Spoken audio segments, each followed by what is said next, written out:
So Fox News is relying on the economist who's been wrong about everything to tell you what's going on with the economy. Let's talk about it in today's video.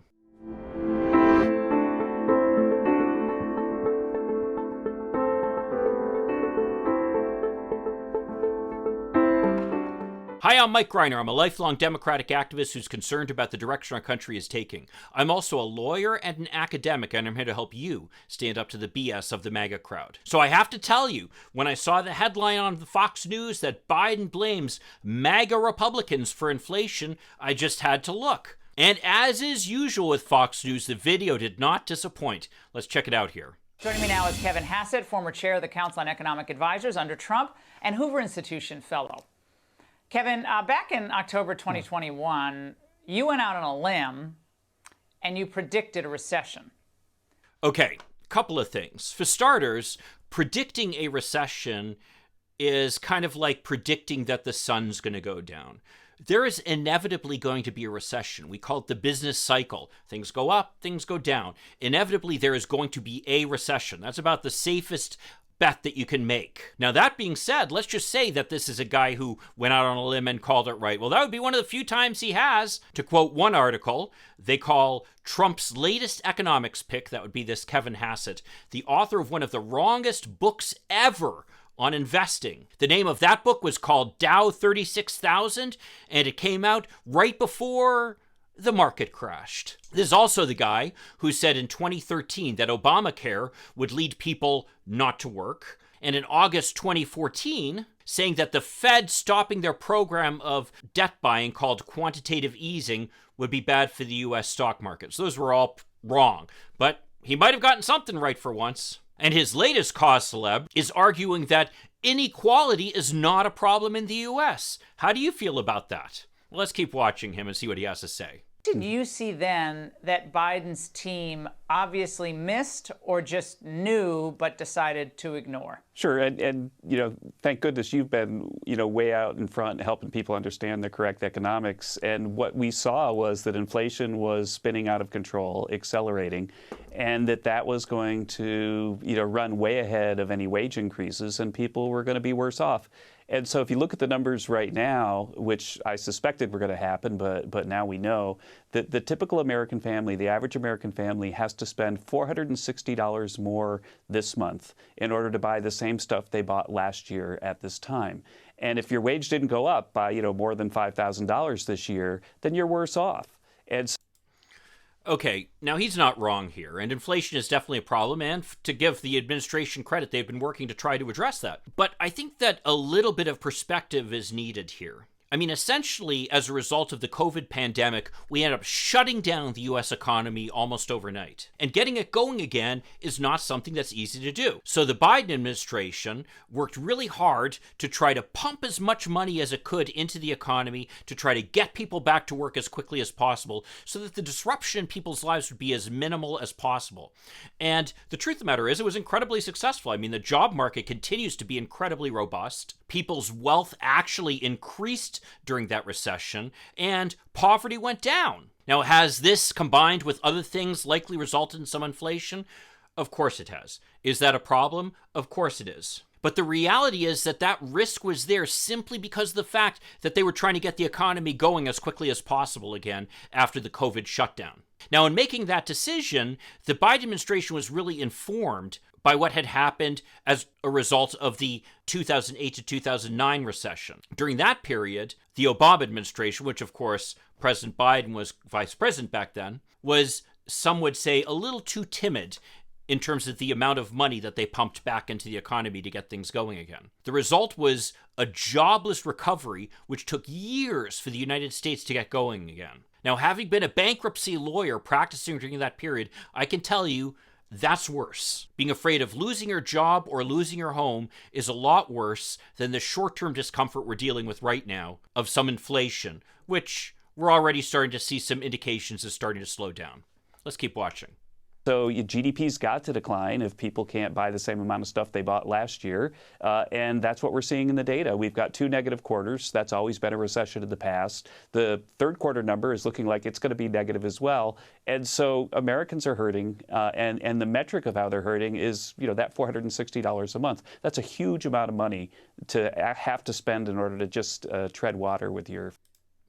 Now, to be clear, by the way, wages have gone up pretty significantly. So this $460 a month would be assuming you had no pay increase since before the pandemic, which is not the reality for most people. Let's keep watching. Families. Well, it's getting worse than that, because any wage gains Americans have seen have been totally swamped by the 8.3% a rise in the consumer price index. It's actually not true. It's actually pretty close. It's just that people aren't getting ahead and they are falling behind a little. But to say totally swamped is really a mischaracterization. Let's keep watching. So you might have gotten a wage increase, but for the average American, that's still lost money. That means your accounts are going down, your savings is going down if you had any to begin with.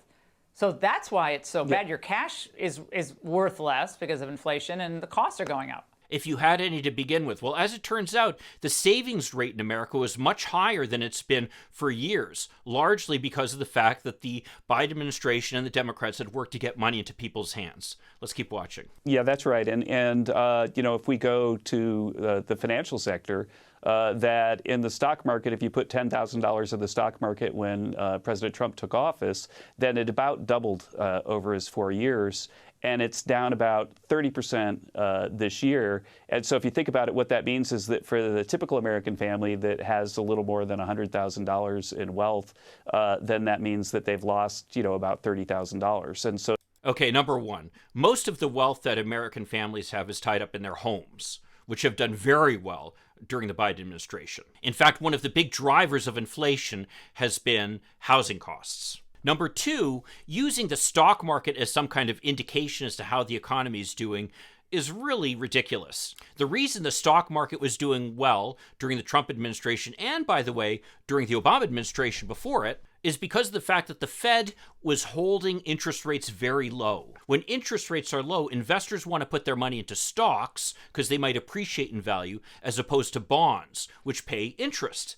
And if interest rates are low, obviously you're not going to make as much money on a bond investment as you will on a stock investment. What we've seen recently has just been a change as a result of the fact that interest rates have been going up. As a result of interest rates going up, suddenly bonds look like a much more attractive investment. And as a result, investors have been shifting their money out of the stock market into the bond market. That's all that indicates. There's no indication as to how the economy is doing overall. I mean, if you hadn't realized that the stock market has been dissociated from the reality as to how the economy is doing a long time ago, well, you haven't been paying attention. Let's keep watching. Not only do you have to spend that extra $460 a month, but your wealth is down by that much as well. And finally, with the Fed hiking rates, then home prices are going to take a big hit, probably drop 20 or 30% over the next 12 months. And so that all... Again, he's talking about the fact that home prices have gone up substantially during the Biden administration. And the reality is that even 20-30% cut would still be better off than they were pre-pandemic. And again, for most Americans, not the extremely wealthy who Kevin Hassett advises, for most Americans, our wealth is tied up in our home. Let's keep watching. Of the assets that typical Americans own are headed south right now, and it's because of these terrible policies. Now, in today's speech... Okay, now let's also have a reality check here. These terrible policies... Inflation is affecting the whole world. In fact, it's worse in England. It's worse in Europe. There are global effects right now that are occurring that are causing inflation. Has the problem perhaps been exacerbated a little bit here in the United States as a result of the efforts we made to help the American economy recover from the COVID pandemic? Probably so. But to act as if those policies somehow caused inflation is utterly ridiculous, given the fact that we had a major pandemic followed by a major war in Europe, causing supply chain issues, which more than anything are what have driven up inflation. Let's keep watching. The NEA, the president continued his inflation blame game. Kevin, what? Wait, inflation blame game? Aren't they trying to blame President Biden for inflation? Who's playing the blame game here? Let's keep watching. In addition to inheriting a failed MAGA Republican economy, we also confronted a global pandemic and Putin's war in Ukraine. And that's driven the global inflation we see today.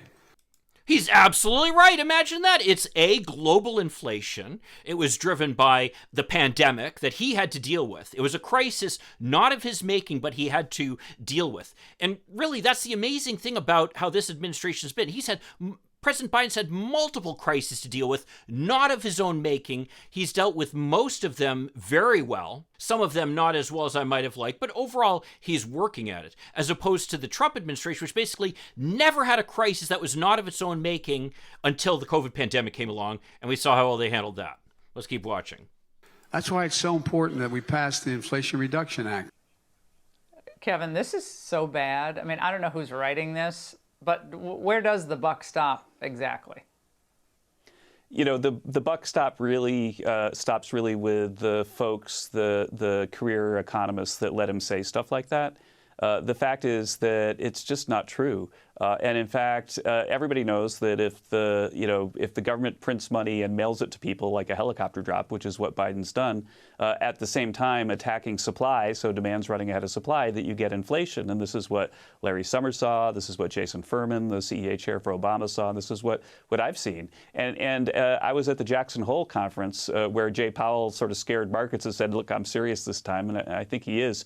But at the Jackson Hole conference, it was absolutely clear because there was a very sound academic paper presented that it was Biden's policies that caused inflation to lift off. And a little bit of a misrepresentation here. Again, has the fact that we put so much money into the economy to help America recover from the COVID pandemic perhaps exacerbate inflation in some respects? Yes, but inflation is a global phenomenon caused by factors outside of our control. Let's say it again. I mean, if it were all the fault of President Biden's policies, isn't it amazing the impact that he has in places like England or Europe or China? He's really incredibly powerful. I didn't realize how powerful he was.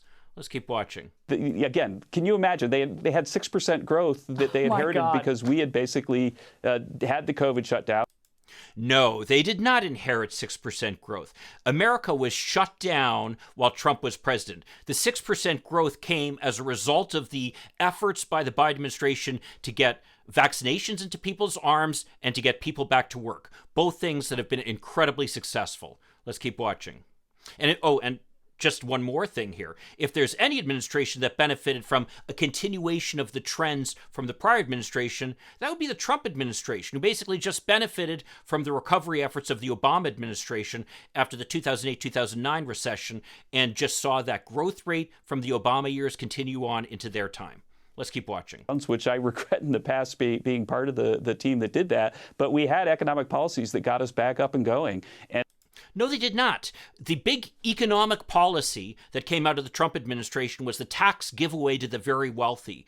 And the research is unequivocal on that. And I, again, will link to some articles down below that explain this. But the research has shown that all the predictions that were made about how this tax cut for the wealthy was going to benefit everybody have been for naught. That the investment that was predicted went nowhere. That basically Donald Trump just benefited from the Obama economy, from the efforts of the Fed to keep rates low, and basically didn't do anything until they screwed it all up when COVID came along. Let's keep watching. And that's why, we had 2 quarters of 6% growth, which is a really high growth number. It is a really high growth number. Again, that was what we got as a result of the fact that we invested into the economy. We would not have gotten that had it not been for the efforts of the Biden administration and the Democrats.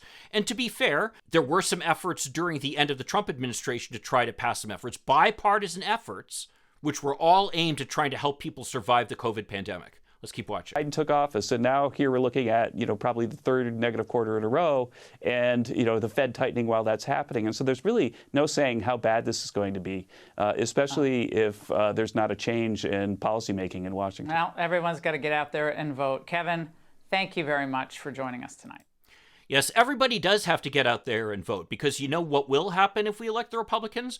Well, we will probably see an end to the war in Ukraine, or at least an end to U.S. support for the war in Ukraine. We will probably see abortion restrictions and attacks on the right to gay marriage. We will see attacks on efforts to get the climate under control. And last but not least, we will see more of these supply-side tax giveaways to the rich, which are the characteristic of the MAGA crowd, and now apparently the conservative government that's been elected in Britain. In fact, I did a video a little while ago about which party has been better for the economy and which president has been better for the economy. Why don't you check out that video over here? I'm not going to keep you in too much suspense. It turns out the Democrats are much better, and Biden's been much better than Trump. But I'll see you then. In the meantime, let's hope for continued progress. Thank you.